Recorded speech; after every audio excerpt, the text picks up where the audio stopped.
Every morning, as the first light of the sun shone over the mountains, bells rang from the 7 watchtowers of Vittoria. Octavia kicked her thick blankets down, jumped out of bed, and threw open the shutters. The morning was cold, and her breath misted as she leaned on the windowsill.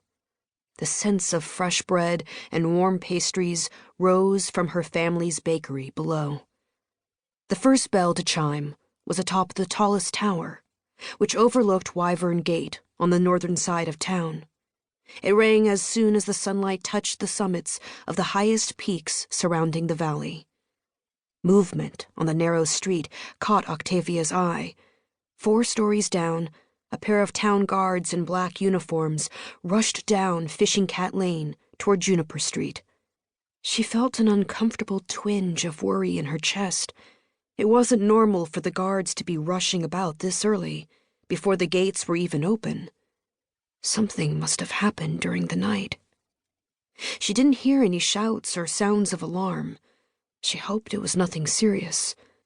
The guards were gone from Fishing Cat Lane by the time the second bell began to ring. 5 more followed in quick succession, and soon all 7 bells were ringing together, all around the 7-pointed star of Vittoria's high wall.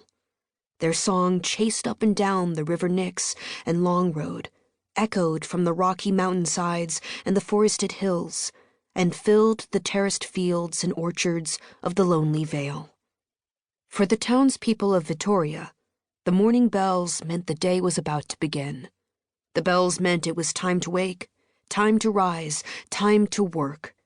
During the daytime, it was safe to venture beyond the wall, and it would be safe until darkness fell again. Vittoria was the last town in the world, home to the only survivors of a terrible war, surrounded by a vast and dangerous wilderness. The worst of the dangers were the monsters, and for those monsters the morning bells meant something else entirely.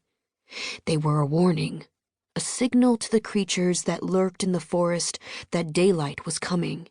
It was time for them to flee into the darkest thickets and caves, where they would cower until night came again. The creatures were called ferox, a name given to them by the sorcerer who had created them as weapons of war, designed to attack with ruthless speed and vicious power under the cover of night. That sorcerer was gone now, and the war long over, but the ferox remained. The endless rhythm of day and night, safety and danger, light and darkness, defined life in Vittoria. Octavia could feel the bright promise of the morning bells in her bones, just as she would later feel the ominous warning of the evening bells. The bells that rang at twilight had a deeper, heavier sound.